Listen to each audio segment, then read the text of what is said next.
Morning, good afternoon, and good evening, ladies and gentlemen. Welcome to another riveting episode of da, da, da, da, da. We Have a Name.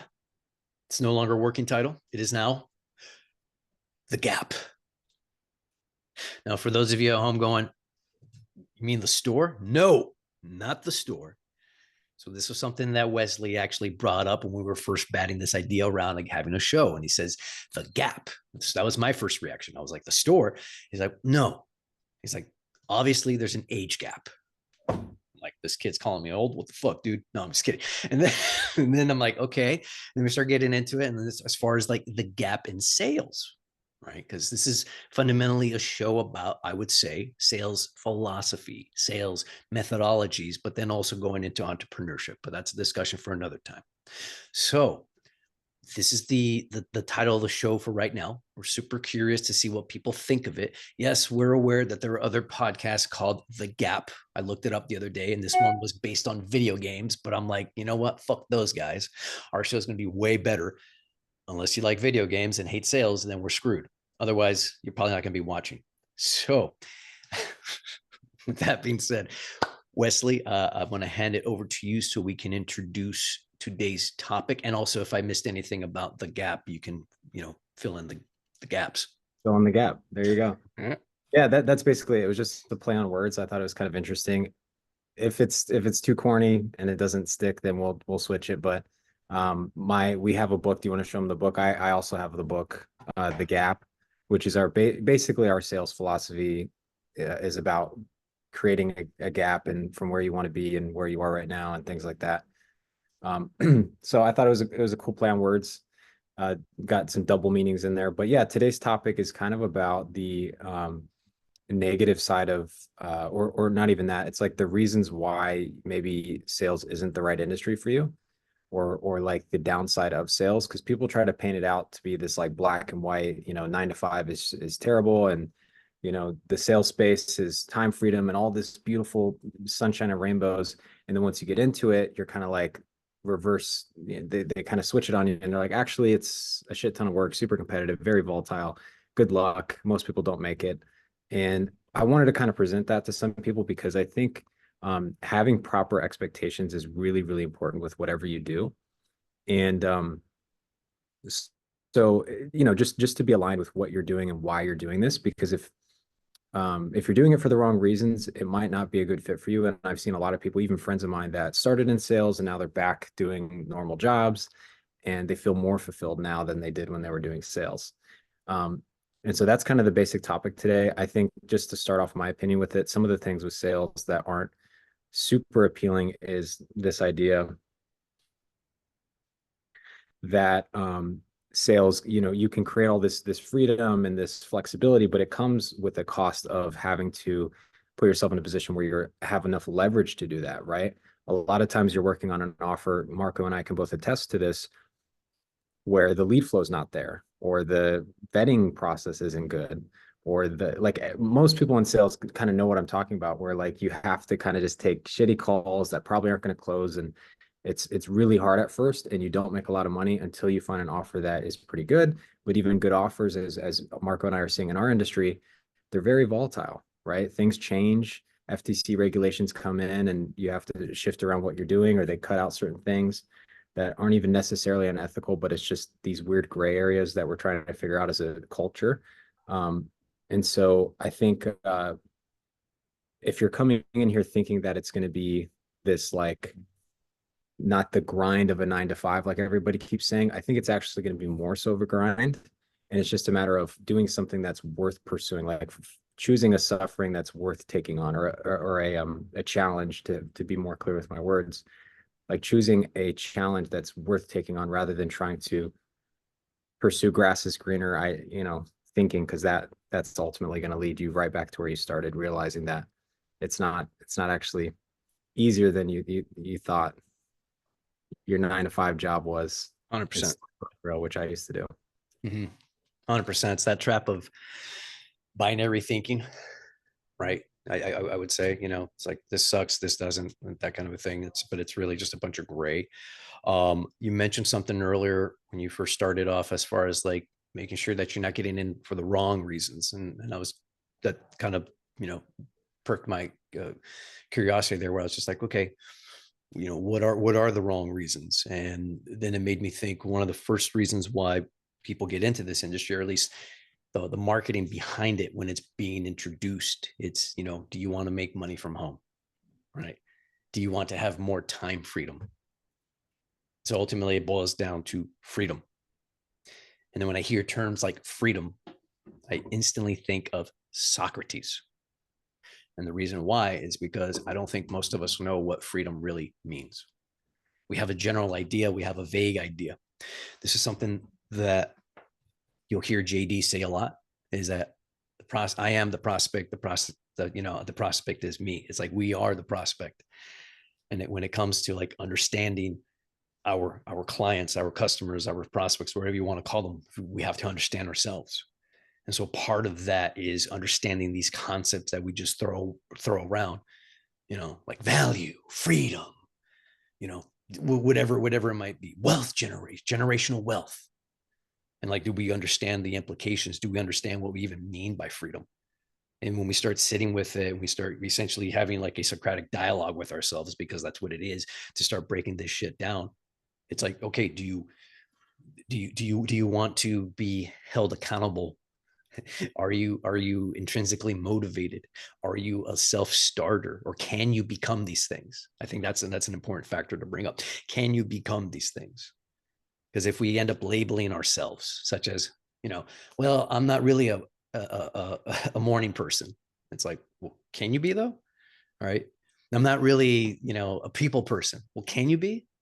All right. Do you have that within you? Well, I'm an introvert. Well, I'm a this, I'm a that.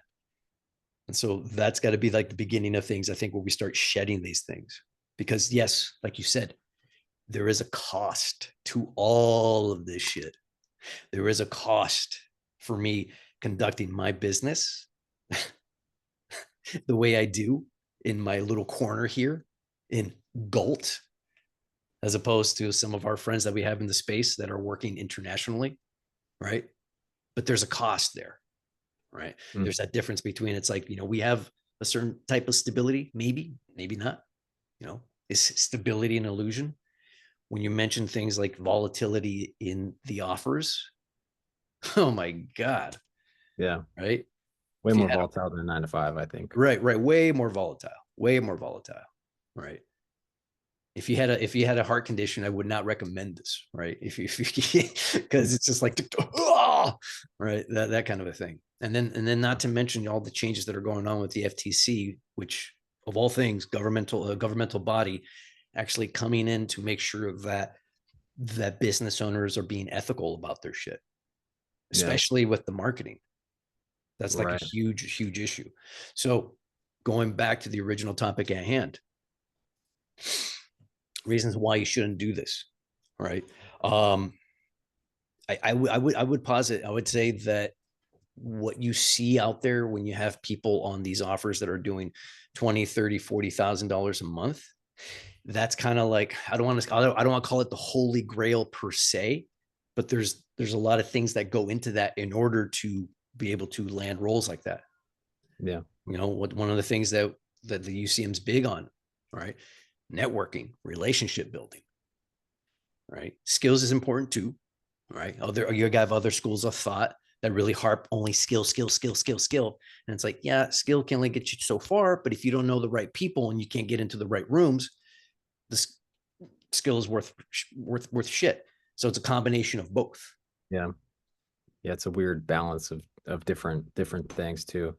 Because there's guys with lesser skill set than you and I that have better opportunities and vice versa. Yeah. Yeah, I was actually just thinking now, like what kind of a message do I want to like leave to like the few people, if any, that are watching this? And I think I want to speak to the audience, because I think this is pertinent for the people that are already in our situation. They kind of get it and they're Mhm. kind of just bearing the storm. Mhm. But for the people that are like new to UCM, because we post this in that group and stuff, or just like new to sales and they're kind of like still trying to network and figure it out. Um, to really ask yourself why you're doing this, because I think if you have the personality type that needs certainty in your life, like you need Like there's this one lady that I used to know that she hasn't moved out of her house for like 40 years because she's afraid of like change. So if you're someone that isn't like personality wise, if you're someone that doesn't like change or needs certainty or stability in that capacity, then I don't think that sales is the right fit for you. I don't think that this industry is a good thing.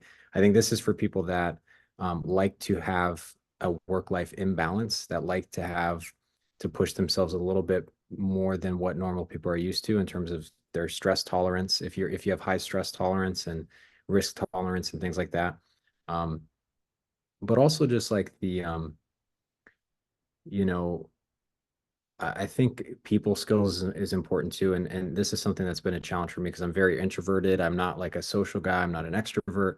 And so getting on calls, 20 back-to-back calls every day, I have to tap into a different type of motivation other than the fact that I like to talk to people. Because at the end of my day, I'm super drained and I need to take a nap and I'm fucking tired just because I'm talking to people. It has nothing to do with anything else. So for me, I do it because I need a challenge and I've always been kind of unsettled. And if I'm not growing, I feel like super miserable. Like I have to be pushing myself. Um, but if you're someone that's comfortable and you like to just have a routine and have a system and have just have like a reliability, I personally, maybe we can segue into this kind of like shit talking on 9 to 5, because like I personally don't think that there's anything wrong with working at a 9 to 5. Like I know a lot of people, my girlfriend included, who gets paid a shit ton of money to be a 9 to 5 person. Like she's a manager at a restaurant and she gets paid a lot of money and she works really hard, but she has that reliability, that consistency, that dependable income, that consistent schedule. She can kind of clock out mentally when she's done with work and she doesn't have to be like, all right, now I gotta figure out what went wrong on those calls and train so I can be better and I got to constantly stay on the top of my game. Like if you don't want to be an athlete, then sales isn't for you. I think like if you're not willing to be an athlete, and maybe you have a different opinion there, but I think people kind of make this black and white comparison where it's like the 9 to 5 grind, and you're just they almost say it like it's discriminatory now, like oh Mhm, you're just a 9 to 5er, mhm, and it's like mhm. Yep. that in and of itself. And I was telling you this the other day. That is pathology. Mhm, That is like trying, like if all the 9 to 5, if everyone just adopted your mindset, our whole fucking culture would cease to exist. mhm, Like everything would just break apart. We mhm. wouldn't have this Zoom. We wouldn't have the fucking bookshelf that you have. We wouldn't have anything. It would just fucking fall apart. Yeah. So we need people that have those roles, and those roles are important, and you can be fulfilled in those roles. So the question is like, what makes me fulfilled, and why am I even doing what I'm doing anyways? Right? Which is a question I've had to ask. So I don't know your thoughts on that, but No, dude, that is, I think, the most important question to ask oneself. Um, Going back, it's like the unexamined life is not worth living. And so I would say also the unfulfilled life as well. If we're not living a fulfilled life, then what's the point? What is the point?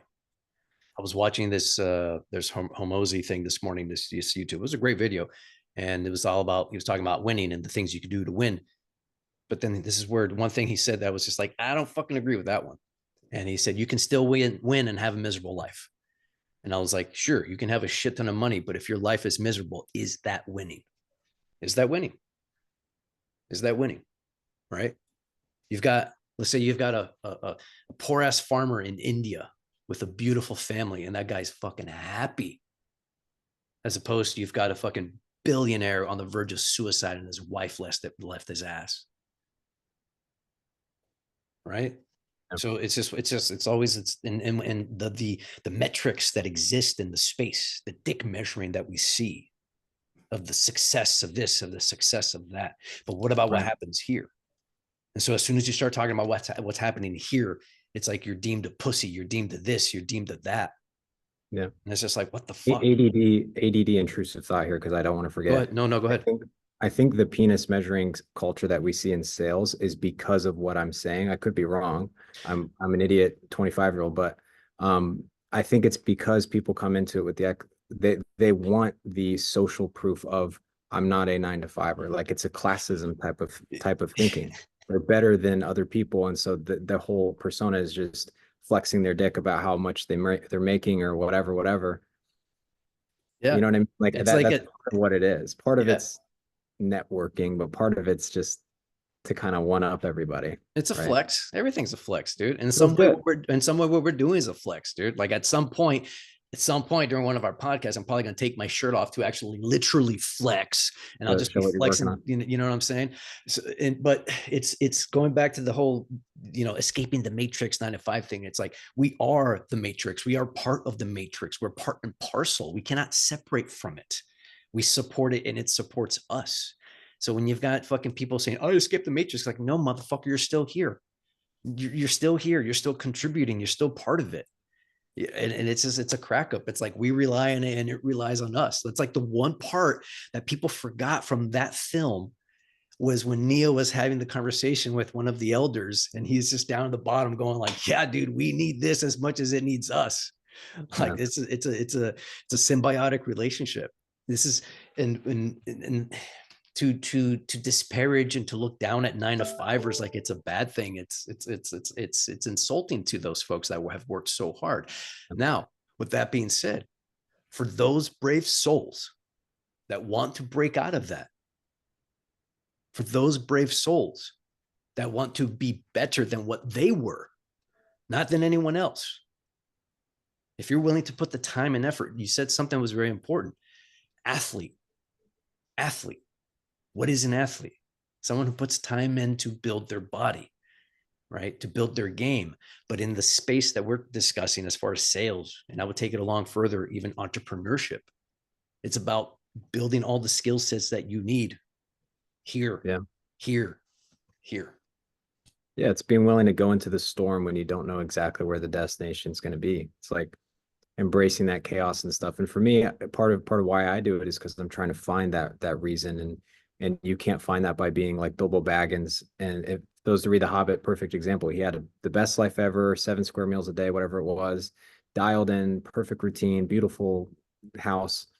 And something called him to adventure. It's something deep within us where it's like, I could sit here and have everything perfect, but I wouldn't be happy. I wouldn't be satisfied. And so part of embracing that adventure psychologically is to try to figure out what it is that that does make life compelling. And I think my depression helps with that. It helps you be a little bit unsettled and kind of search things. But I like I said, my brother-in-law loves what he does. He works 9 to 5. He's very happy, has a great family, gets paid well.